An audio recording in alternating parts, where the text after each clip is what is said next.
Hello, everyone, and welcome to another Scots Whay Hae podcast. And today I'm joined by crime writer Marion Todd. Hello, Marion. Hello.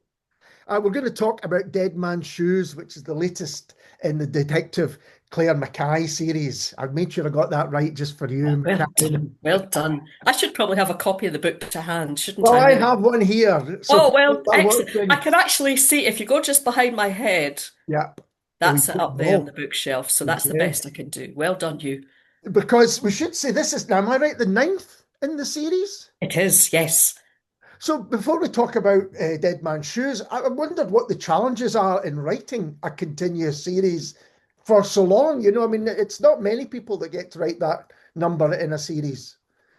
I think essentially I'm pretty lazy and I like the fact that I've already built this world and I have all these characters. The core characters, obviously the crime changes every time. And I they've become like family to me. I sort of, if I went to St Andrews, I would expect to see them walking about. I haven't met them yet, but I know they're there. So the familiarity is the plus. Yeah. The downside is trying to keep the series fresh, as you would imagine, Mhm. and not writing the same book every single time. With just different names and characters and a slightly different crime. So what I have to do is when I'm thinking of a book, as well as a plot from beginning to end that will be self-contained and because people pick books up out of sequence. So Yeah. as well as having a plot that satisfies that, I need to have character arcs and series arc so that there is some development. Um, so every time I sit down to write a book, I think, right, who am I going to throw some rocks at this time? Or who am I going to give a sort of life event to? So there's been a couple of weddings, an Yeah. engagement party, and sometimes less celebratory events. Sometimes bad things happen. So that's kind of something that's in the back of my mind. It doesn't influence the plot, rather, it's something that adds a little bit of colour to the plot and hopefully keeps readers engaged and believing that these could be real people with real lives. That's my aim. There's a lot there that you mentioned in that answer that we'll go on to kind of discuss further. But for now, could you give us a brief breakdown of Dead Man's Shoes? You're probably already moving on to future books, but just a brief kind of breakdown of it would be great. It is, as you say, I've already written the next book and plotted the one after that. But Dead Man's Shoes, I wanted to write a serial killer book. I've done it a couple of times before in the Clare series. I won't say which books because obviously that could be a bit of a spoiler. But I thought it was time maybe to look at a serial killer, um, because it makes the plotting a bit simpler, and I thought I kind of deserved that. But I wanted to put a different spin on it. So what I did was to have Claire called in to help with someone who had already killed, I think it's 5 men in the north of England, Yeah. but was thought through kind of evidence gathering to be in the St Andrews area and potentially looking for the next victim. So that was the starting point. So I had Claire called to a meeting where this was explained, and again, tried to flip it on its head and do something a little bit different. What I did was have her asked to prevent a murder rather than detect it. Mhm. So it became a surveillance come sting operation where she was asked to identify likely spots where potentially this person could be looking to commit the crime and then to set up surveillance. So that's what she is charged with doing. And she puts plans in place. They believe it's going to be in a few nights. But before she can implement the plans, the body of a young man is found. And it looks as though the killer has claimed his next victim and she's missed the boat. Yeah. And that happens pretty much all near the beginning of the book. But as with Claire and as with the books, nothing is ever as straightforward as it seems. And it brings her into contact with a whole cast of characters. I was wondering, I mean, you kind of mentioned it, but how difficult is it coming up with a different plot each time? Does it start with the characters? For me, it starts with plot. I think it should start with characters. That's the advice that you're always given, that you create well-rounded, recognizable characters, and then you throw rocks at them and put them in situations, and then the crime happens from there. But I'm a plotter by nature. I know it's not all writers are, but I do like to plot. And I tend to think at the start of a book, what interests me? What do I want to write about? And sometimes what do I want to find out about? So, researching surveillance was quite interesting, things like that. And other forensic things that I that come into the book. And but that's what sparks the interest in me when I think, right, a plot I would like to write about. And then I fit the characters into that plot. And then I have to do quite a lot of work in fleshing out those characters and getting to know them and thinking who they are. And in the past, sometimes I will go online and look at actors' headshots and try and find people who look like my Ah, characters. And then from the headshot, I'll decide who they are and what they're like. And then I'll hear their voice and the way they talk and things like that. So I find character very, very difficult. So I always start with plot. that's interesting that you might look to a face to kind of spark the Yeah. voice of the character and get a kind of personality. If you're starting with plot, do you know? I've seen this, people having kind of post-its on notes or whatever, that this is how it will work out and this is how it will end. Do you know how it's going to end? Yes. Oh gosh, I could not begin writing if I didn't know who the killer was. With the exception of one book where I changed the killer about 60% of the way through, and that was dreadful. I'll never do that again. I had had an idea about who the killer would be, and I wanted to run with it. And my editor said, "Oh, well, okay, if you think you can make it work out, yeah, no problem at all." I got to about 60% and I thought, no, if I don't fix this now, my editor's going to make me fix it. So there was a lot of unpicking. So I never ever wanted to do that again. So I always know the crime when I start a book. I know what the crime's going to be and I know who's committed it. So in a sense, I know the ending of the book. I'll know how it's going to start, and I use the digital version of the post-its. I actually use PowerPoint, Right. which a few people, I think, have mentioned that they've tried, but I don't know anyone else that uses it routinely. The reason I do it is because I can create a slide for every scene. Most scenes. Sometimes you add extra bits in, but I'll have my opening and I'll have my closing, and they'll be on separate slides. And at the top of the slide, I'll have the day and the date. I might not know the date. It depends on what factors I want to come in, whether it's winter and it's short days, or it's going to be icy, or whether it's going to be something that chimes with university events, because St Andrews is a university town. Um, and gradually, but I'll maybe have day one. I'll maybe know it's a Monday. Um, I'll check that it's not a public holiday, things like that. And I'll gradually build the plot, usually through dog walks. When I'm walking the dog, I'll be thinking and talking to myself. And this will eventually turn into somewhere between 30 and 60 slides. And then I'll realize maybe that something's in the wrong place because I've got Claire asking for forensic tests on a body that hasn't been found yet. So that slide gets dragged further back.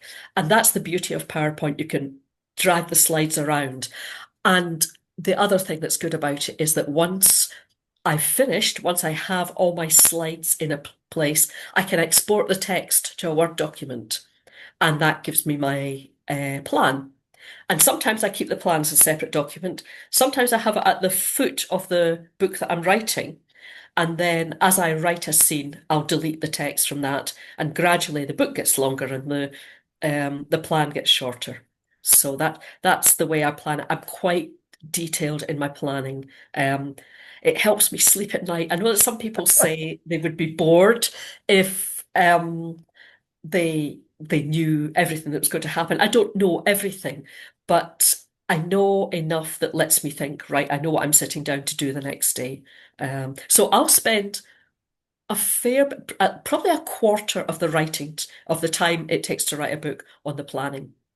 Um, but when I do sit down to write, it's more enjoyable because I know what's coming, and it's just the sheer joy of getting it down. It's not all easy, and No. the middle is always a struggle, but it helps me not worry about the book.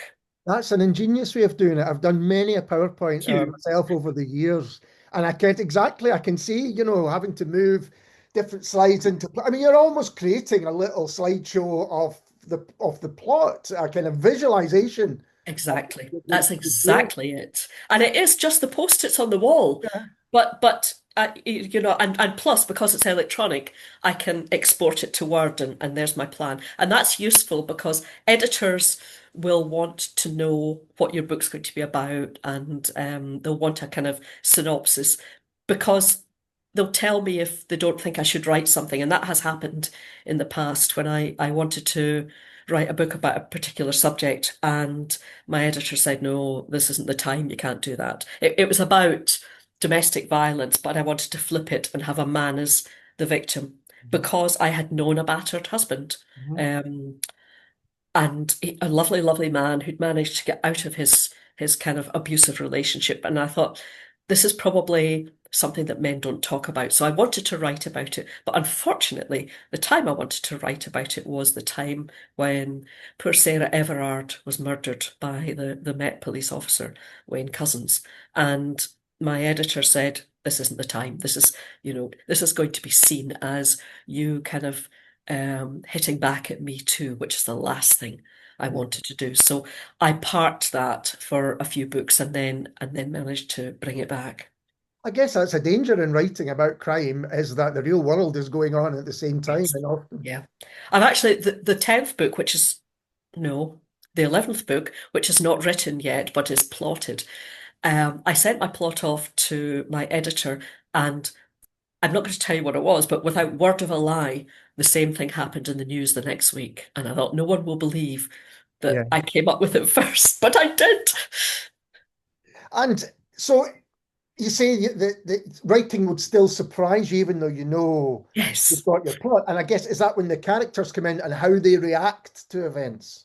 it is. Yes. And when I say that I plot in detail, I know that perhaps halfway through the book, Claire is going to realize that Mr. A is involved, and she'll gather some evidence, then she'll have him in for interview. And but what might happen is when he's in for to interview, he'll say something. And I think, oh, I didn't know he was going to say that. And that throws the whole investigation. And in fact, I was writing a scene last night where it's a press conference, and someone, one of the press, put a hand up and said, "Is it correct that you went to school with a victim?"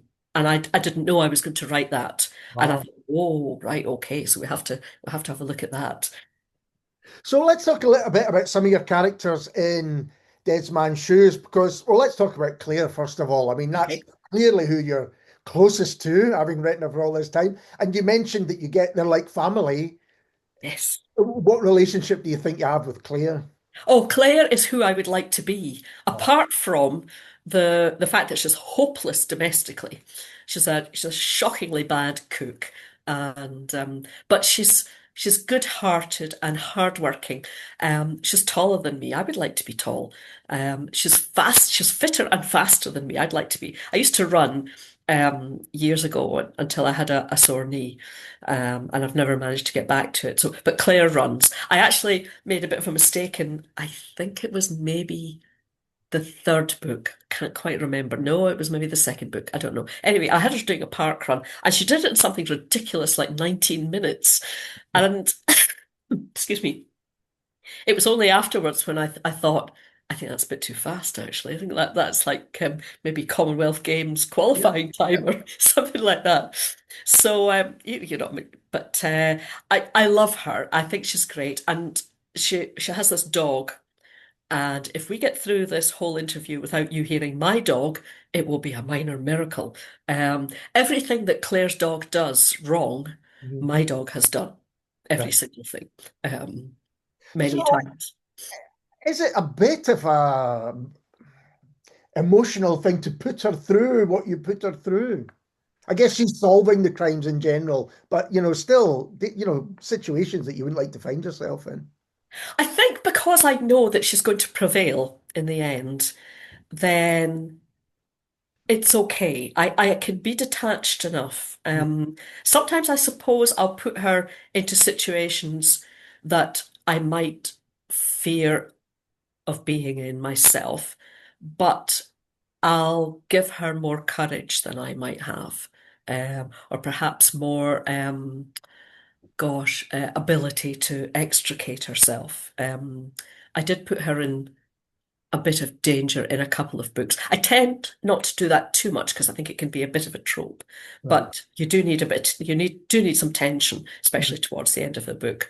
I suppose what I do is I take the good bits and I don't really think about the bad bits. And how then do you go about populating your novels? For instance, in Dead Man's Shoes, you've got the Clancy family, who are an interesting family, to say the least. You've got a brilliant character called Big Val, is that right? Oh, I love Val, yes. Yeah, and so you've got these amazing characters. Um, yeah, how do you are they based on real people? Again, are you, going and looking at headshots, which is something I would never have considered, which is interesting. How do you go about creating them and then putting them into the novels? Uh, so a lot of them come from either people I've known or perhaps a type of person I've known.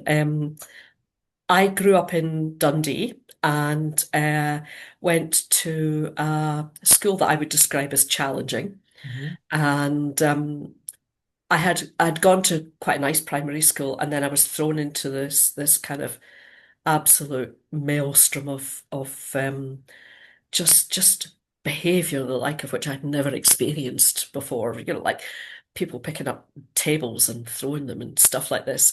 And I suppose what I took from that was I got to know types of characters, if not necessarily actual people who I'm putting in my books. So I've met many Clancy families. I know, um, see, I want to say that the Clancy mother is called Wanda, but I know that she's not because she was originally Wanda, and then I gave her a um, family liaison officer called Wendy, and I thought I can't have Wanda and Wendy, so I can't actually remember what her name is. Rona? Rona, thank you. I'm so glad you're here. Um, so I've known the Rona Clancys. Also, I worked in a further education college latterly. That was the job before I gave up to write full time, and met some fabulous people there. Good-hearted, very strong-willed, strong-minded, sometimes challenging behaviour, but the aim was to mostly try and win them round in the end. And I think that all of that has fed into this kind of bank of characters that I can draw on. That's not to say that it's always easy. You do have to work, as I've said, I have to work at it. But the Clancy family, I love them. I really like them because they're, it's not too much of a spoiler to say that the first victim is young Theo Clancy. Yeah. And I gave his sister the job as an influencer because this was something else that I thought was interesting to explore. And the mother I wanted to make good-hearted but school of hard knocks. That was my kind of idea with her. But of course, the reader won't know which way she Yeah. she goes in the end. Big Val has run through the series, Yeah. and I can say she was based on a couple of people that I've known. Um, they weren't as awful as Val was because Val's one of life's takers. Yeah. And they weren't like that. But in my head, I know what Val looks like. She looks like a person I've known, and she has the personality of someone else I've known. So, you you know, the first day I turned up at my new secondary school with my blazer and my tie done up here, and but half the kids didn't have uniform, and I had come from a school that most of them hadn't come from. And this older girl verbally abused me in the playground before I'd even got to the door. And I thought, oh, this is going to be fun.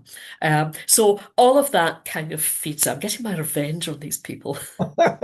Do people ever think you've written about them when they read your books? And you say, no, no, no, of course not. Sometimes they do. I think what's most commonly said to me is people think Claire is me. Yeah. Because they can hear my voice in, Mm. people who know me well will say, that's exactly what you would have said there. And I think, yes, I would. And no, I'm putting it in a book now. And you mentioned how much you enjoyed writing the Clancy family and how much you enjoyed them themselves. When you finish a book and you move on to the next one, do characters stay with you? Um, One or two do. I remember the Clancys very fondly. I liked Ruby, the daughter, very much. Um, but usually by the time I finished a book, I've just finished, seen for the last time book 10. I never want to see it again. Because I've before I send it off to my editor, I'll have written it, I'll have plotted it, written it, and then I have a system where I go through it 3 times looking for different things. And then I, pick up things that have gone wrong. And then I send it off to my editor, and it will come back with what's called a structural edit, which is where the heavy lifting is done. Scenes can be moved, things can be changed. Things that I thought worked really well have to be taken out, something else has to be put in. So that's a big job. And then when I've done that, because I've made sometimes fundamental changes, I will then go through it at least another twice, send it back again. It then comes back for a lighter touch edit called a copy edit. And that's sort of looking for um, maybe mistakes, clunky dialogue. I had a wonderful sentence where I used the word specially, then the word specially, and then especially, all in one sentence. But you sometimes you don't see these things when Yeah, it's your own book. absolutely. I mean, even when I write small pieces or reviews, you'll have looked over it, looked over it, looked over it, and then suddenly you publish it or it gets published and you go, oh, I've I made, know, I know, you just don't see it, do you? it's So after blindness. the copy edit, it then comes, and for the next book, I actually had 2 copy edits, which is quite unusual because there was very little was picked up in the first copy edit, and my editor and I agreed that we would have another one, another round, and then it goes to the proofreader and it comes back to me again. So I've probably been through a book maybe 10 times. So I'm quite happy to park it and never see it again. Which Have is you probably had, sorry, have you had the same editor for a while, for perhaps a year? yes and no.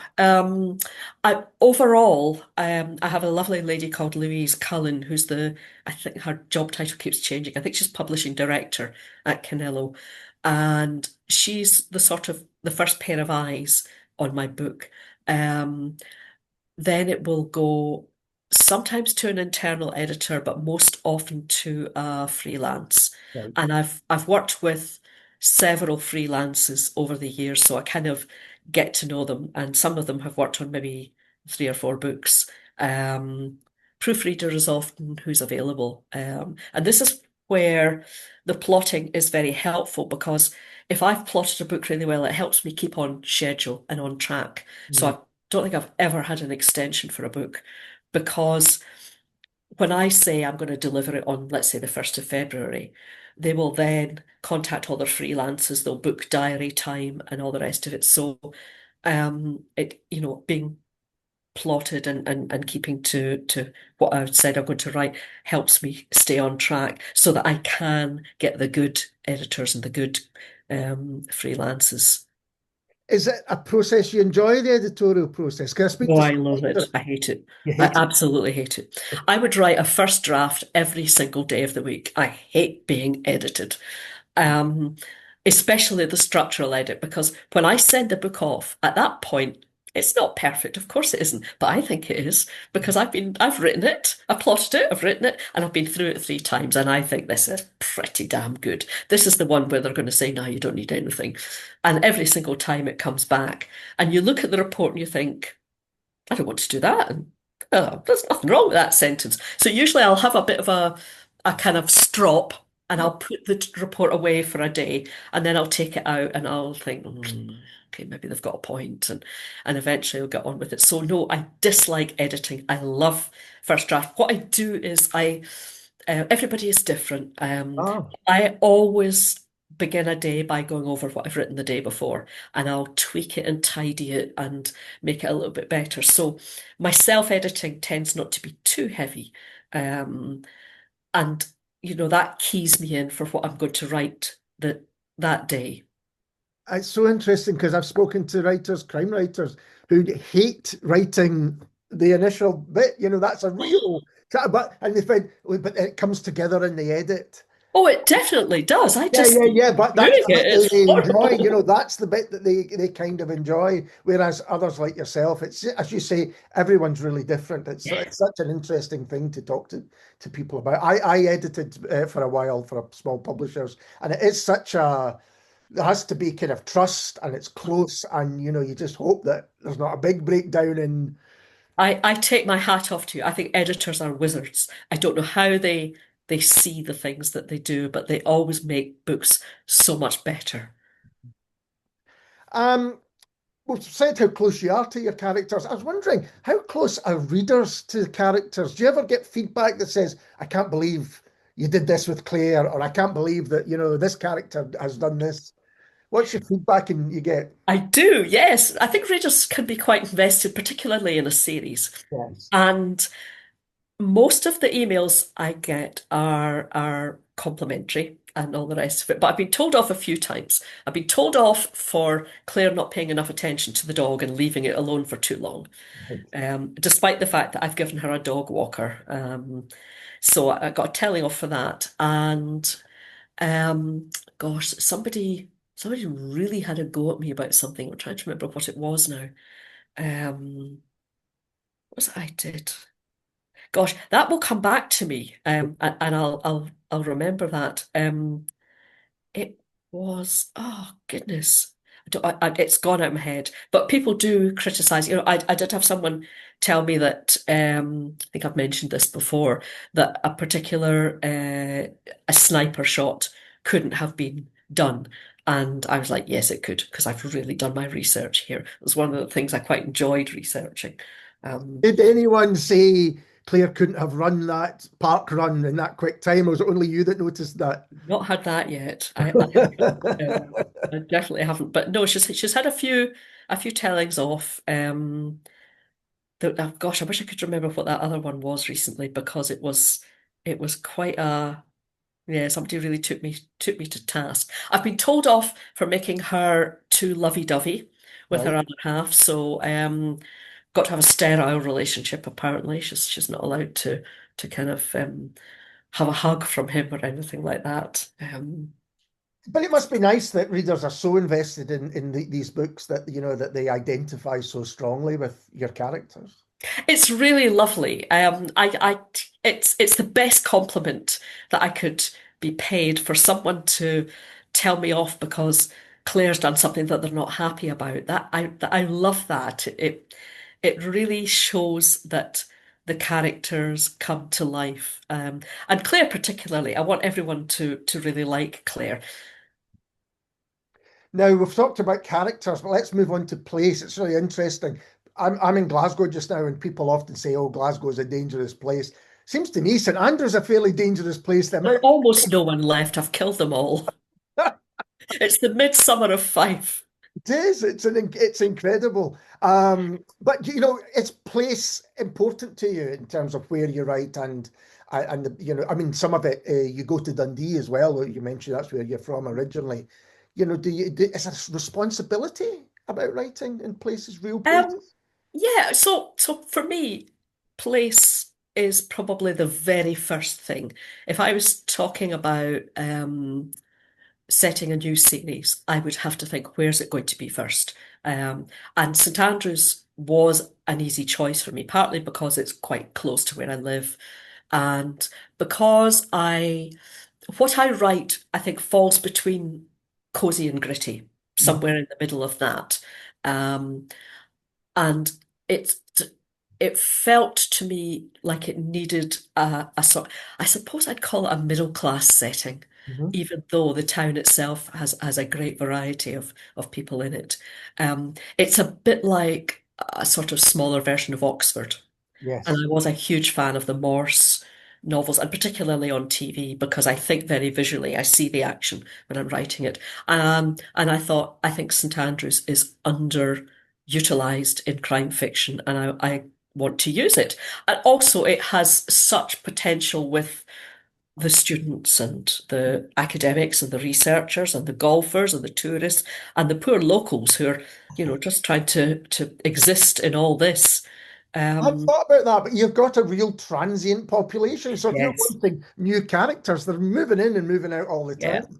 The problem is St Andrews is not a big town. Yeah. And as you've observed, that there's sort of, I think statistically there's a street called Lamon Drive, which is the most dangerous place to live if you're in the Clare books. If you're not a victim, then you're a witness in Lamon Drive. So I have had to branch out a bit to avoid being a bit samey because the houses are all tend to be collected in the one area. So when people live somewhere, it tends to be there. So I've had to put them out into some of the surrounding villages. And of course, there's no mortuary.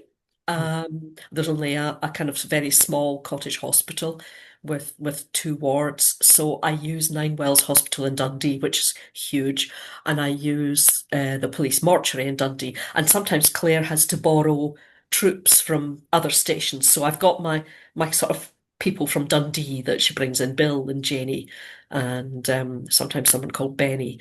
I was going to have Bill in the book I've just written, and then I realised I'd created another character called Bill, so I couldn't have Bill. Had to put him on holiday. Um, but the other thing about it is that I make up murder locations, Right. or if someone's going to I'll use real houses, but I never give house numbers. And Stuart McBride does a very clever thing where he'll take a real street and he'll use a number that isn't there. So if the street goes from 1 to 60, he'll have someone at 72. Right. I tend to fudge that. I don't give the numbers. Um, but I did approach a very famous hotel, which sits on a very famous golf course, and said to them, here I am. I write crime fiction. Would you like the hotel to be featured? And they thought, oh, yes, we would love that.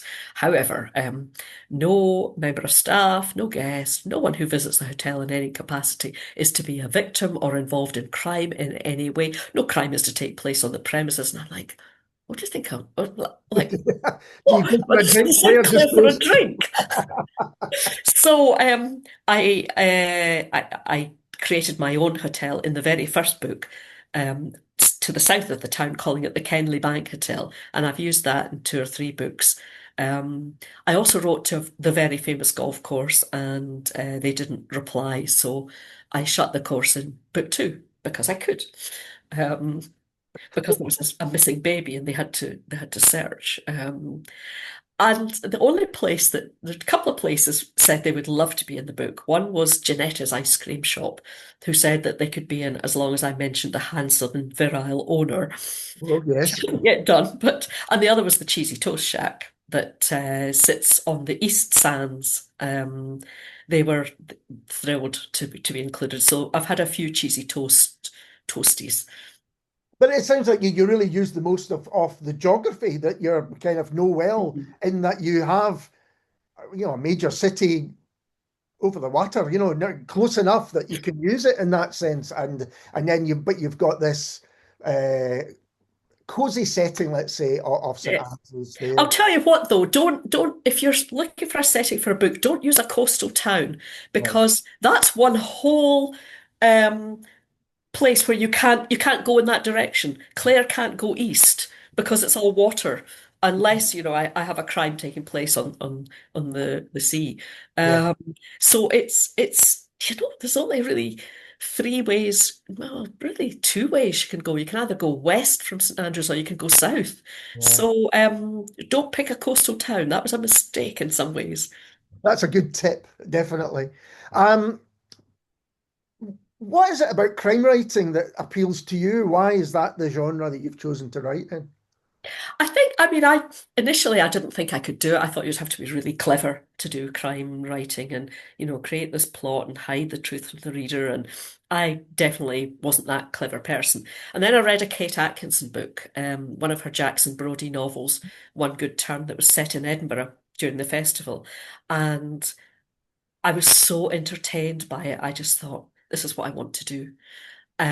Not that I'm comparing my novels to Clare's, they're extraordinary. She's an incredible writer, but it gave me the inspiration to try and write a crime novel. But I think we live in really troubled times, and it seems to be getting worse every day.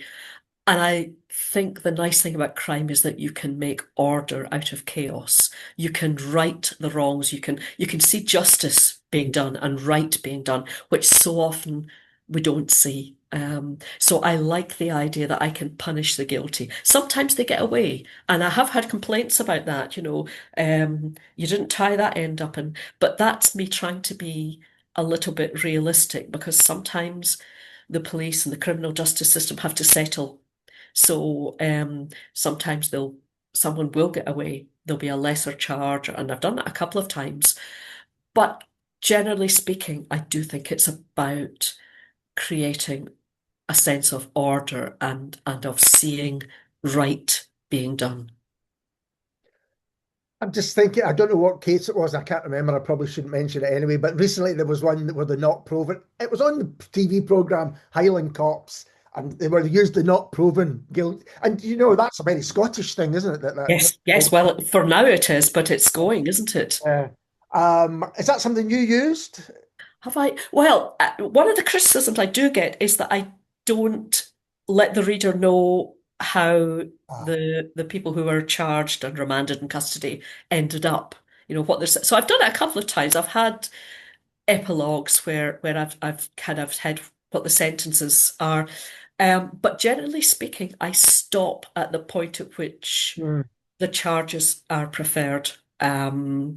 I've not had not proven. That's an interesting one. I guess if I put it in a book now, I would have to acknowledge that its days are numbered because the Scottish Government has decided, or whoever is in charge has decided that it will no longer be an available verdict. Interestingly, without going into any details, I have served on a jury myself where we were asked to rule on a series of charges, and some were not proven. aye. It's interesting. And actually thinking about feedback and the police, have you had any feedback from the police? Yeah, I do get feedback from some officers. I think one of the best compliments I ever had was when someone said to me, "Who's your contact? Who are you getting this information from?" Um, Mostly, I think good feedback. I've had critical emails. We all get them. I don't think I've had one from a police officer. I don't think. I guess they probably just think that I won't read any more of that if it's not realistic enough. Because it's not realistic. Police investigations are longer than they are in my books. They're tedious, they're repetitive, it's going over the same ground again and again. It's a lot of sitting over a computer or chapping on doors and then going back and chapping on the same doors. So that wouldn't make for interesting crime fiction. I also turn my forensic tests around quicker than I Yeah. know that they routinely are, simply because I don't want to write a book where an investigation goes on for weeks or months. So I'll have Claire saying, this is a favour, please, if you could rush it through. And the forensic people saying, well, as it's you, Claire. Although my editor did say to me one time, you're doing an awful lot of this. Can you maybe delay the forensic test? So I think I gave them a flood in one book, the lab, so that the tests had to be delayed for that reason. So yeah, police officers that I have contacted me have been very complimentary. I made a legal mistake in one book, and I thought I'd got it right, and a solicitor pointed it out to me, and she was absolutely right. And so if anybody else picks it up, then I'm very sorry, but it's done now. And we did an event together at Bloody Scotland, and I was You thinking, did. um, are book festivals, are they something you enjoy? I Just love more them. now than ever. Yeah, I agree. I love them too. But I love them whether I'm on a panel or whether I'm just there as a punter. Um, writing is a very solitary activity. Mm. And although I do have WhatsApp groups with other writers and we have some chat and have friends, basically you're sitting in your study at your computer or your laptop day in, day out. And so the chance to go to book festivals, it's like when, the cows are let out in spring after being in the barn all winter. We're just all so happy to see not only other writers but readers who come and chat. I will never forget the first time I was asked for a selfie by a reader at a crime writing festival. And it's just the most wonderful, wonderful feeling that, something that I would have done in the past myself with my favorite writer, somebody was asking me to do. So festivals are great fun. I always mean to go to lots of panels, and then what will happen is publishers and agents will often come to the festival and they'll say, "Oh, let's do dinner. Let's," and then other people will say, "Have you got time for a catch up?" And before you know where you are, I don't think I think I saw maybe two events at Bloody Scotland this year, and I had about 10 on my list. So, but they're great fun. I take my hat off to the organisers. There must be a lot of work, but I love them. Yeah, absolutely. And bloody Scotland managed to fit so much in to such Oh, a short period it of was a time. great programme this year. Really, really good. Maybe I could be very cheeky and put a plug in for an event I'm doing in a couple of weeks at I Write in Glasgow. I'm appearing on the Saturday, the 8th of November, um, at the Mitchell Library with two other writers. So looking for, and I think we're chatting about serial killers. So looking forward to that. The perfect Saturday chat. Oh, obviously. I'm doing a few things that I write as well, so Oh, smashing. I Hopefully might see you well see there. you there. Yeah, absolutely. And who were your inspirations before you started writing in terms of crime writers? Gosh, that's a good question. I read very widely across the genre. I try not to get locked into reading too many books by the same author. Um, the one when I was a teenager, I had an anti-gene, as everyone in Scotland must have. It's the law. We all have an Absolutely. anti-gene, and even if you don't have an anti-gene, there will be someone attached to the family who will be your anti-gene. And my auntie Jean loved crime fiction, and she lived in Glasgow. And in those days, she didn't have a lot of money, so she went to the Barras, which is a kind of market where people have secondhand stalls. And she haunted the bookstalls. And anytime she saw an Agatha Christie, she bought it. Not just Agatha Christie, but she started out with Agatha Christie Yeah. in those days, before other crime writers were available. And she collected the whole set. And anytime I went through to stay with her, I was the youngest in my family, so all my brothers had grown up and left, and I was still kind of being taken through to see my auntie by my mum and dad. So they would be having the grown-up chat, and I would be curled up behind the settee reading Agatha Christie's. And when I went away, it was time to go home, I would ask her if I could borrow the books. So she was my unofficial lending library. And when she died, all her books came to me. So I have all of her Agatha Christie's Pride of Place on, I think, three shelves in a bookcase. So that kind of started me off on crime fiction. And then, I sort of dipped in and out of all the big names, kind of Ian Rankin, Val McDermott. I recently discovered Peter May's Lewis trilogy, and I don't know what took me so long, but oh my gosh, they're just so immersive. I absolutely inhaled them. Um, but I've tried to kind of pick and choose Mhm. reading anything that someone says to me, this is a good book. And of course, as a writer, I'm so lucky to be sent proof copies of books to Yeah, read. And I've read some extraordinary books. I'm so, so lucky. yeah, absolutely. I think all great writers seem to me to be great readers as well. It seems to be in this. I think you have to. I'm not a fan of rules. You must do this, No, and don't no, no, edit and no. do this and that thing. But I think the one thing you must do is read, Mhm. because it it tells you what's being successfully published in the genre. Um, so even if you don't want it to influence your own writing, you should have an eye on the market because publishing is a business Mhm. and you have to be realistic about that. You cannot just, sit in an Edwardian garden and write what takes your pleasure. If you want to be published, you have to be businesslike about it. Yeah, absolutely. And you said the next book in the series is written, it's It coming out is. next year, is it? It's out on the 12th of March next year, and it's called Watch Them Fall, which is a very appropriate title. Right. And what can I tell you anything about it? Let me think. I'm trying to remember what it's about because I'm writing something else now. Um, it starts with a body in the harbour at St Andrews, and they don't know if it's initially if it's suspicious or just somebody drunk and fallen in or a suicide or whatever. And then at the same time as they're looking into that, a very high profile couple report a burglary in their house and they are involved in a high-end housing development in the town. So I wanted to write about housing because it's a big problem in St Andrews.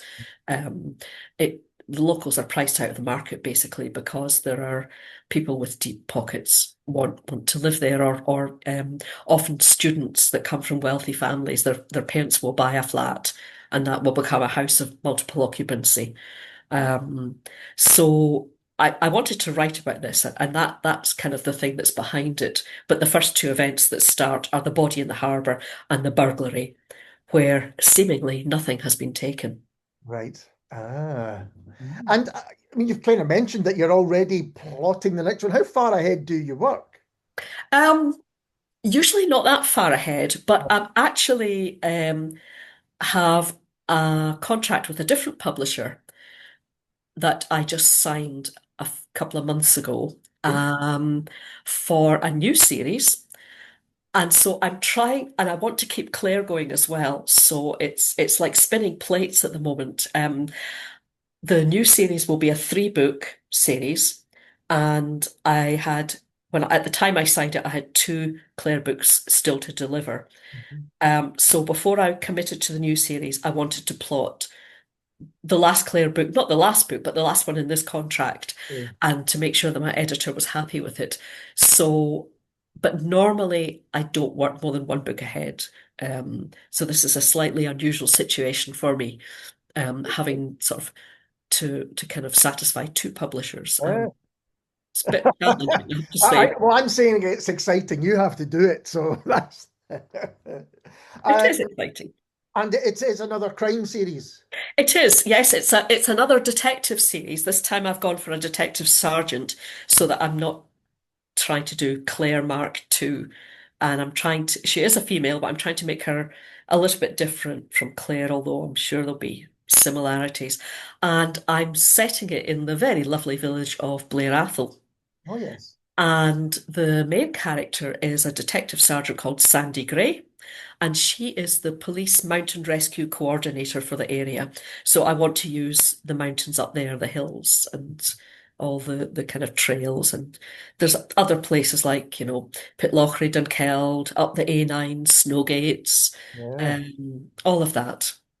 That sounds fantastic. I can't wait to read that. Marion, thanks so much for taking the time to talk to me. All the very best with everything that you're Oh, going to be thank you. It's been doing. such a joy. Thank you so much for asking me. And we'll be back soon with someone completely different.